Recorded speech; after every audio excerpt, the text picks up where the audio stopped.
No Manx Grand Prix this year, unfortunately, as we all know, due to the COVID-19. But let's go. Look at Daniel Fernandez. He's not a happy chap.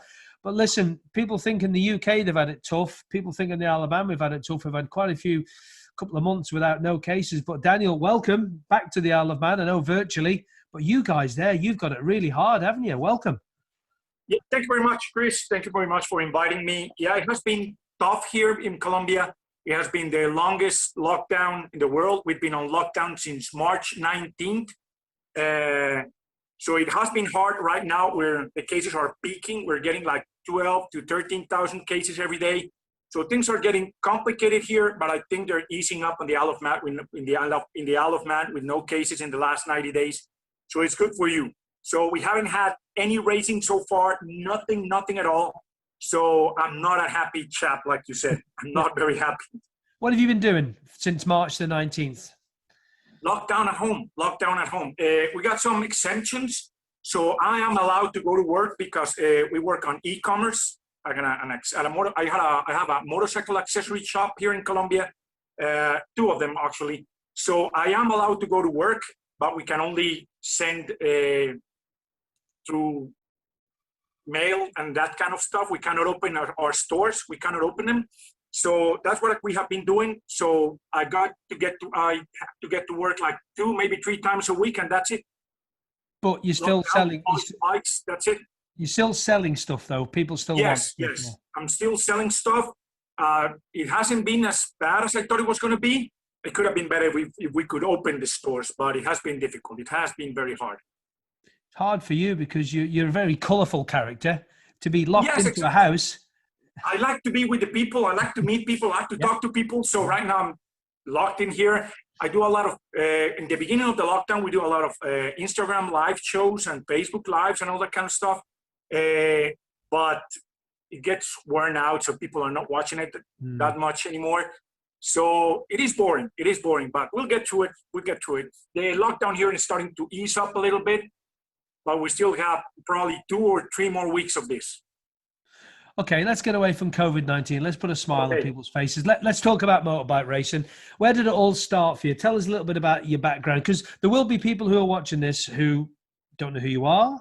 People just want to know. They want to know about bike races. So tell us a bit about yourself. How did it all start? Well, my dad used to race back here in Colombia in the 60s, something like that. Yeah, something around the 60s. He got me my first motorbike. It was a Yamaha PW50 when I was 5 years old in 1981, something like that. So I started riding. My main background was in motocross. I raced motocross for a long time. And then I switched to road racing when I was old. I believe I was 38, 39 years old when I started road racing. And I actually was kind of good at it. So my first international race was in Bike Speak in the United States in 2014. And since 2014, I had been trying to get into the racing in the Isle of Man until I got the chance back in 2018, and I get to race the Manx Grand Prix. So I've been riding motorbike for 39 years now. Okay, and the Manx Grand Prix thing came about with Robbie Sylvester. Yes, the person that helped me set up the bike back in Colorado raced for Robbie Sylvester when he came to the Isle of Man. He's a guy from the United States that owns a shop. It's called Soul Performance. And I told him about my interest in racing, and he said, sure, contact this guy. He helped me a lot when I was there. So I contacted Robbie, and we got along right away. So we texted a lot. And in 2017, I decided to come to the Isle of Man to check things for myself, see why I wasn't being allowed to race on the TT. And then I got in contact with Heather at the office, at the Manx Grand Prix office. And she explained me how everything worked. And then I signed up for the Manx Grand Prix in 2018, went to the Newcomers Weekend, and made my debut on 2018, the Manx Grand Prix in 2018. And finishing 5th in Newcomers. Yes. I had a problem with my visor fogging up. It's my first really long race.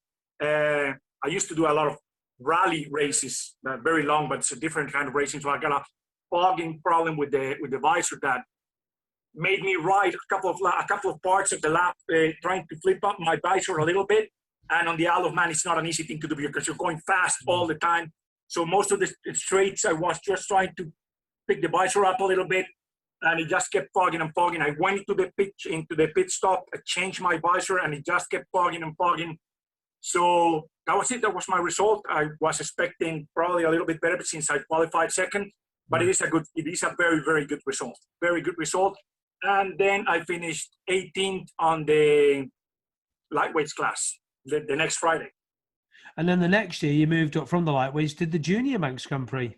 I did lightweights and also did the junior and senior. I did the 4 races. Yeah. I had a lot of expectations coming into the Manx Grand Prix this year because, you think you know the track, you've been there 1 year and you think you know it all, but the mountain course brings you back into reality saying, no, you still have a lot to learn. I crashed again. I crashed on 2018 in Governor's Tip. I crashed last year on Glen Helen, the last right-hander into Glen Helen. So it wasn't on practice, during one of the practice nights. So it wasn't easy to get the confidence back again. So that's why the Isle of Man always brings you back to reality. Brings you back to, no, you still need to come back again and do your homework and all that stuff. And when I moved into the junior and senior class, it's got a lot of talent in there, Chris. A lot of talent. Oh, it's incredible the amount of talent that there is in the junior and the senior in the Manx Grand Prix. The guys are going incredibly fast. I thought I was going to be able to do something closer to 115 mile an hour, and I ended up with 111 point something close to 112. But it's still too far from what I was expecting, because I was expecting to do the Manx Grand Prix in 2019, and with the time that I did, probably being able to race on the TT this year. But my times are still too far from even qualifying for the TT. What were you struggling with in the junior and senior bikes? Chris, that was the first time ever that I've ever ridden a super sport bike. I've never ridden. I started road racing on super bikes, not on super sports. So it was my first time. And coming in from the lightweights, it's a huge difference. It's a huge difference. So the lines are a little bit different because on the lightweights you can go into the turns a little bit quicker, and on the 600s you need to wait a little bit more for the tipping in point, and that's what made me crash on Glen Helen. So I didn't get the confidence back again. So I did struggle a little bit, but it's not a bike problem. It was my problem. Okay. And what about this year? Obviously, if we were racing, was it all sorted? Were you all ready to go, or plans in place?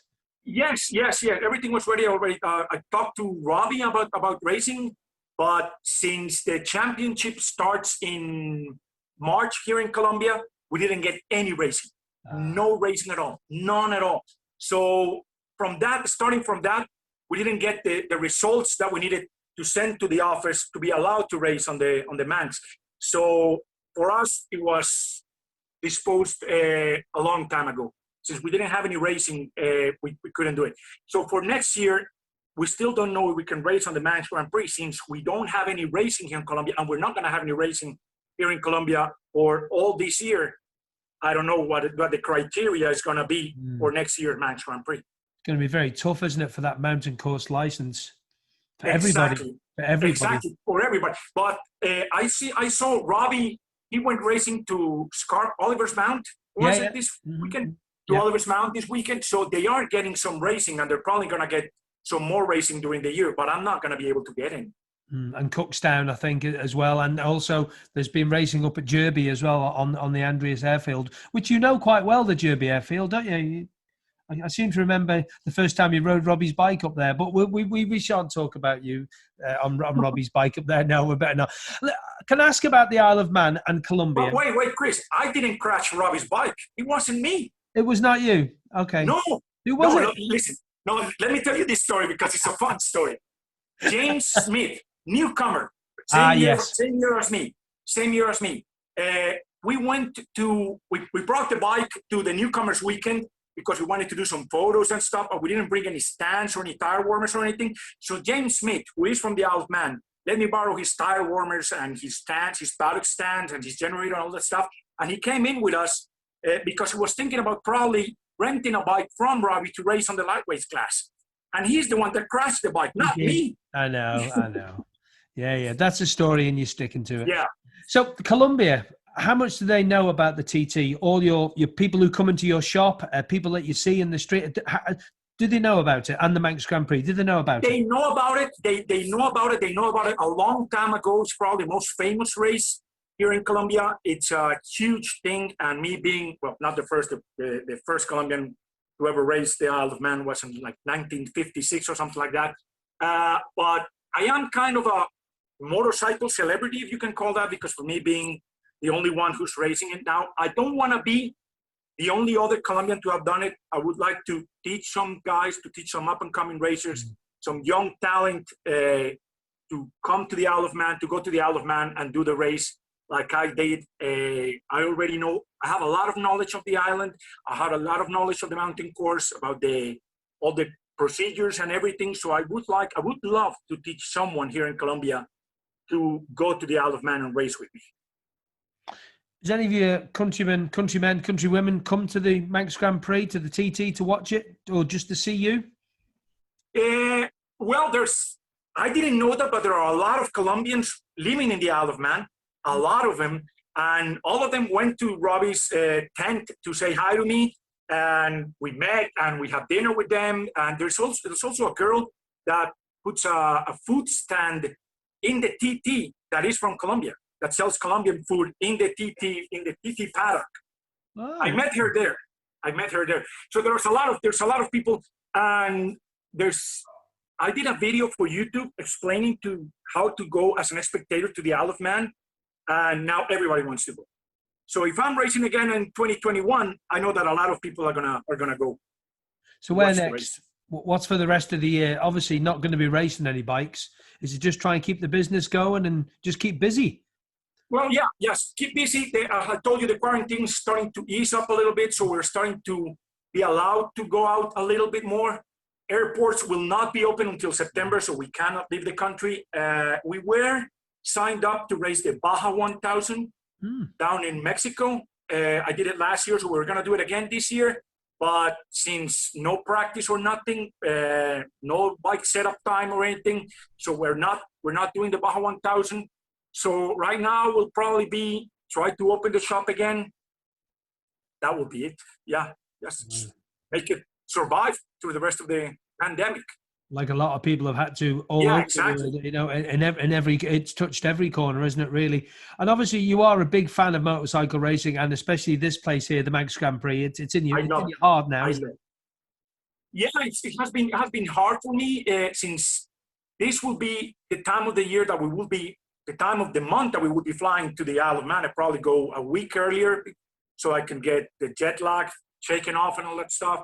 So I can do a couple of laps in the car or in a bike or something like that, or with Robbie. And I love the place. I really, really love the place. It's not just the racing. The island is a beautiful place. It's an amazing place. The scenery, everything. I love the place. I really love the place. I was thinking about, I think I talked to Robbie about moving into the Isle of Man when we were old. Well, Robbie's already old. I hope he's not seeing this. Yeah. Well, I'm just looking at your hair there. You need a bit of a haircut. You get the definitely. There's no barber shops open either. Oh, no, there isn't. No. Daniel, listen, it's been great to speak to you. You always got a big smile on your face, and let's hope we can all keep washing our hands, keep our hygiene going, and let's hope we can get the lockdown all finished where you are. We can get the lockdown and get the back of this virus away, and let's get it sorted. Let's get racing in 2021, eh? Exactly. I'll see you there next year. I'll probably be working for Robbie at the TT and racing on the Manx Grand Prix again, so I hope to see you again.